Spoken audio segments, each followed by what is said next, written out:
ലിംഫോമയൊക്കെ ആണെങ്കിൽ ഈ കടലകളുണ്ടല്ലോ, ഈ കടലകളൊക്കെ ഉണ്ട് മുഴകളായിട്ട് വരും. കുട്ടികളിലെ ക്യാൻസർ പെട്ടെന്ന് ചികിത്സിച്ച് മാറ്റാൻ സാധിക്കുമോ എന്നുള്ള ചോദ്യമുണ്ട്. ഇനി അടുത്ത ബ്ലഡ് ക്യാൻസറിൻ്റെ ലക്ഷണങ്ങളെ കുറിച്ചാണ്. ബ്ലഡ് ക്യാൻസർ എന്ന് പറയുമ്പോൾ ലുക്കീമിയ ഉണ്ട്, ലിംഫോമയുണ്ട്. ലുക്കീമിയ, ലിംഫോമ, അപ്പം ഇതിൽ എങ്ങനെയാണ് ഇത് കുട്ടികൾ മുതൽ മുതിർന്ന ആൾക്കാരിൽ വരെ വരാൻ സാധ്യതയുള്ളതാണ്.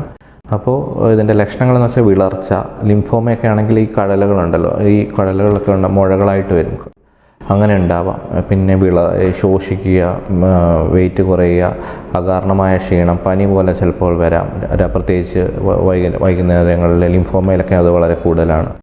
ഇതൊക്കെയാണ് ഇതിൻ്റെ പ്രധാനപ്പെട്ട ലക്ഷണങ്ങൾ. ഇങ്ങനെയുള്ള ലക്ഷണങ്ങളൊക്കെ വന്നു കഴിഞ്ഞാൽ ഡോക്ടറെ സമീപിക്കുക. ബ്ലഡ് ടെസ്റ്റ് വഴി ചെയ്ത് കഴിഞ്ഞാൽ തന്നെ നമുക്കിത് കണ്ടെത്താൻ സാധിക്കും. പിന്നെ കുട്ടികളിലെ ഒരു പ്രധാനപ്പെട്ട ഒരു ചോദ്യം വെച്ചാൽ കുട്ടികളിലെ ക്യാൻസർ പെട്ടെന്ന് ചികിത്സിച്ച് മാറ്റാൻ സാധിക്കുമോ എന്നുള്ള ചോദ്യമുണ്ട്. അതിൻ്റെ ഒരു മറുപടി എന്ന് വെച്ച് കഴിഞ്ഞാൽ എല്ലാ ക്യാൻസറുകളിലും അങ്ങനെയല്ല.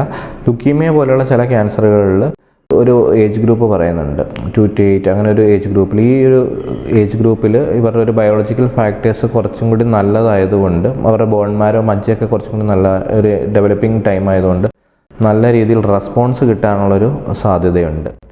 ബാക്കിയുള്ളൊരു ഏജിനെ കമ്പയർ ചെയ്യുമ്പോൾ കുറച്ചും കൂടി മെച്ചപ്പെട്ട് അത് ക്യാൻസർ പൂർണ്ണമായിട്ടും മാറാനുള്ളൊരു സാധ്യതയുണ്ട്.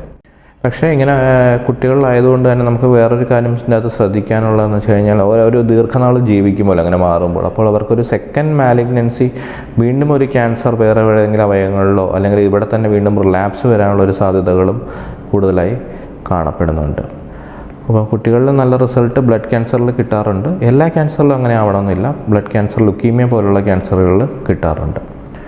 അപ്പോൾ ഇതിന് മെയിനായിട്ടും ബ്ലഡ് ക്യാൻസറിൻ്റെ ചികിത്സ എന്ന് പറഞ്ഞു കഴിഞ്ഞാൽ കീമോതെറാപ്പിയാണ് ചെയ്യുന്നത്. നമ്മുടെ കേരളത്തിൽ ഗവൺമെൻറ് സെക്ടറിൽ മെയിനായി ചെയ്യുന്ന സെൻട്രൽ റീജിയണൽ ക്യാൻസർ സെൻ്ററാണ്, നമുക്കെല്ലാവർക്കും അറിയാം, RCC തിരുവനന്തപുരം. പിന്നെ MCC അങ്ങനെ കുറേ സ്ഥാപനങ്ങൾ ഗവൺമെൻറ് ഒരു കോപ്പറേറ്റീവ് സെക്ടറിലൊക്കെ വരുന്ന സ്ഥാപനങ്ങളുണ്ട്. ഇപ്പം മെഡിക്കൽ കോളേജുകളിലും ബ്ലഡ് ക്യാൻസേഴ്സിൻ്റെ ട്രീറ്റ്മെൻറ്റ് കൂടുതലായി ചെയ്തു വരുന്നു.